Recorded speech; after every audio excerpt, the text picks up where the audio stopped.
Hello बच्चों, चलिए इस प्रश्न को देखते हैं। एक द्विजिलीय प्रयोग में 1 मीटर दूर रखे पर्दे पर एक फ्रिंज की कोणीय चौड़ाई 0.2 डिग्री पाई गई। उपयोग किया गया प्रकाश जो है उसकी तरंग दैर्घ्य 600 नैनोमीटर है। यदि पूरा प्रायोगिक उपकरण जल में डुबो दिया जाए तो फ्रिंज की कोणीय चौड़ाई क्या होगी, तथा हमें यहाँ पर जल का अपवर्तनांक कितना दिया गया है। जल का अपवर्तनांक 4/3 लीजिए। तो चलिए बच्चों, सर्वप्रथम हम प्रश्न की मुख्य अवधारणा पर चर्चा करते हैं। और उसके लिए बच्चों हम यहाँ पर क्या लिख रहे हैं, हम लिख रहे हैं मुख्य अवधारणा। क्या लिख रहे हैं बच्चों, मुख्य अवधारणा। अब बच्चों जो द्विजिलीय प्रयोग होता है तो द्विजिलीय प्रयोग में हमें नाम से ही स्पष्ट है कि वहां पर क्या होती है बच्चों, दो झिर्रियां होती है। अर्थात ये हमारे पास पहली झिरी हुई और ये हमारे पास दूसरी झिरी हुई। पहली झिरी को हमने S1 बोल दिया, दूसरी झिरी को S2 बोल दिया। दोनों झिरियों के बीच की जो दूरी होती है ना बच्चों, वो कितनी होती है, D होती है। तथा ये जो दोनों झिरियां हैं इनसे बड़े D दूरी पर, अर्थात बड़ा D जो है, इस दूरी पर हमारे पास बच्चों क्या होता है, एक पर्दा लगा हुआ होता है। और इस पर्दे पर ही हमें क्या होती है बच्चों, केंद्रीय दीप्त फ्रिंज, अदीप्त फ्रिंज, दीप्त फ्रिंज जो हमें फ्रिंज होती है वो इस पर्दे पर ही प्राप्त होती है। साथ ही बच्चों हम क्या करते हैं, इसमें जो लेमड़ा तरंग दैर्घ्य का प्रकाश होता है वो लेमड़ा तरंग दैर्घ्य का प्रकाश आपतित करते हैं। तो माना हमने बच्चों यहाँ से क्या किया, लेमड़ा तरंग दैर्घ्य का प्रकाश आपतित किया। तो हम इस प्रकार से यहाँ से लेमड़ा तरंग दैर्घ्य का प्रकाश आपतित करते हैं। ये प्रकाश झिर्रियों तक जाता है और फिर हमें पर्दे पर क्या होता है, पर्दे पर हमें प्राप्त होती है केंद्रीय दीप्त फ्रिंज, अदीप्त फ्रिंज, वो फ्रिंज हमें पर्दे पर प्राप्त होती है। ये यंग का द्विजिलीय प्रयोग है। यंग के द्विजिलीय प्रयोग से हम प्रकाश के तरंग सिद्धांत की व्याख्या करते हैं तथा प्रकाश की कणीय प्रकृति के साथ साथ तरंग प्रकृति को समझते हैं। और हमारे पास जो बच्चों कोणीय चौड़ाई होती है, वो कोणीय चौड़ाई भी जो होती है वो निम्न सूत्र के द्वारा दी जाती है। कोई भी हमारे पास जो कोणीय चौड़ाई निकालनी है फ्रिंज की, तो फ्रिंज की कोणीय चौड़ाई जो होती है उसे हम किससे व्यक्त करते हैं बच्चों, थीटा से व्यक्त करते हैं। तो थीटा कोणीय चौड़ाई को बताता है। साथ ही थीटा जो होता है ये लेमडा बटे डी के अनुपात में होता है, जहां लेमडा बच्चों क्या होती है, जो हमारे पास तरंग दैर्घ्य है, जो प्रकाश आपतित हुआ उस आपतित प्रकाश की तरंग दैर्घ्य है। तथा डी क्या है बच्चों, डी जो ये दोनों झिर्रियां हैं, इन दोनों झिर्रियों के बीच की दूरी हमारे पास क्या होती है बच्चों, डी होती है। तो यही हमारे पास इस प्रश्न की मुख्य अवधारणा है। तो चलिए बच्चों, मुख्य अवधारणा के पश्चात हम देखते हैं कि हमें प्रश्न में क्या क्या दिया हुआ है। तो बच्चों हमें प्रश्न में दिया है, और प्रश्न में हमें जब हम प्रश्न को ध्यान से पढ़ेंगे तो हमें प्रश्न में दिया हुआ है किसका मान, दोनों पर्दों के बीच की दूरी, झिर्री से पर्दे के बीच की दूरी कितनी दी हुई है बच्चों, 1 मीटर के बराबर दी हुई है। साथ ही हमें क्या दिया है बच्चों, कोणीय चौड़ाई दी है। तो फ्रिंज की कोणीय चौड़ाई बच्चों हमें कितनी दी, 0.2 डिग्री। और ये कोणीय चौड़ाई कहाँ दी बच्चों, वायु में। वायु में दी, इसलिए मैं इसको थीटा ए लिख रहा हूँ। कितना लिख रहा हूँ, थीटा ए। और ये कितने दी, 0.2 डिग्री। वायु में कैसे दी बच्चों, बाद में हमने इसको जल में डाला है, पहले किस में थी, वायु में थी। तो वायु में फ्रिंज की कोणीय चौड़ाई हमें दी।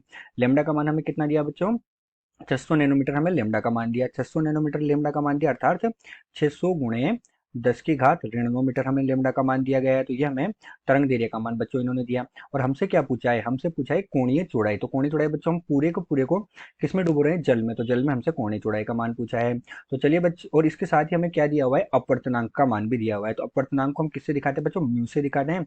और अपवर्तनांक का मान ये नीचे नीचे की लाइन में लिखा है कि जल का अपवर्तनांक 4/3 लीजिए।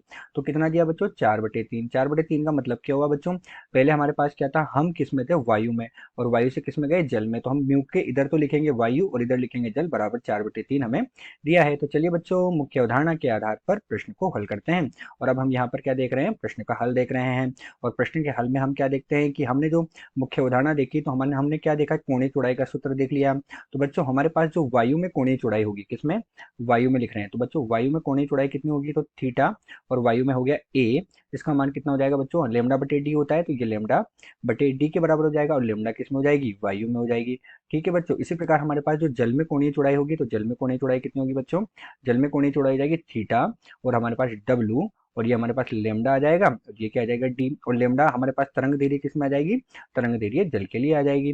तो अब बच्चों हम क्या करते हैं, इन दोनों का अनुपात ले लेते हैं। अनुपात ले लेते हैं, अर्थात थीटा, ये डब्लू बटे थीटा ए हम कर देते हैं। अर्थात हम क्या कर रहे हैं, जल में कोणीय चौड़ाई और बटे किसमें, वायु में कोणीय चौड़ाई। तो हमारे पास क्या बचेगा, जल में तरंग दैर्घ्य और क्या बचेगा, वायु में तरंग दैर्घ्य। यही हमारे पास बचेगा बच्चों। तो हमारे पास हमें किसका मान निकालना है, थीटा डब्लू का मान हमें ज्ञात करना है। तो ये कितना हो जाएगा, लेमडा डब्लू बटे लेमडा ए, और गुणा किसके बराबर हो जाएगा, थीटा ए के बराबर हमारे पास ये हो जाएगा। ठीक है बच्चों, अब हमारे पास देखो हमने क्या लिखा है यहाँ, जो अपवर्तनांक का मान हमारे पास कितना दिया गया है, 4/3 दिया गया है। और बच्चों हम जानते हैं कि हमारे पास जो अपवर्तनांक होता है, क्या होता है बच्चों, जो अपवर्तनांक होता है उसका सूत्र क्या होता है। तो हमारे पास जो अपवर्तनांक है ये म्यू ए डब्लू। तो इस अपवर्तनांक को बच्चों हम कैसे लिख सकते हैं, अपवर्तनांक को हम लिखते हैं, देखो हम कहाँ से जा रहे हैं, ए, अर्थात हम वायु से जल में जा रहे हैं। तो जिस माध्यम में हम जाते हैं ना बच्चों, उसकी तरंग दैर्घ्य तो आती है हमारे पास नीचे, अर्थात लेमडा डब्लू। और जिस माध्यम से जाते हैं उसकी तरंग दैर्घ्य आती है ऊपर।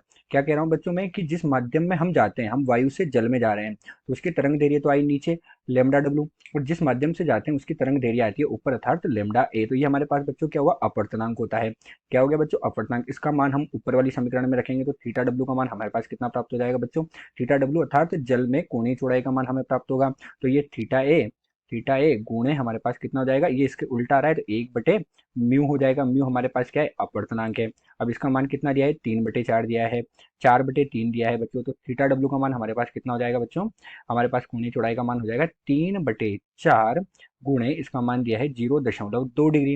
अर्थात हमें जो जल में कोणीय चौड़ाई है, तो जल में कोणीय चौड़ाई का मान हमें प्राप्त होगा 0.15 डिग्री। अतः दिया गया जो प्रश्न है, इस दिए गए प्रश्न में जल में कोणीय चौड़ाई का मान 0.15 डिग्री के बराबर प्राप्त हुआ।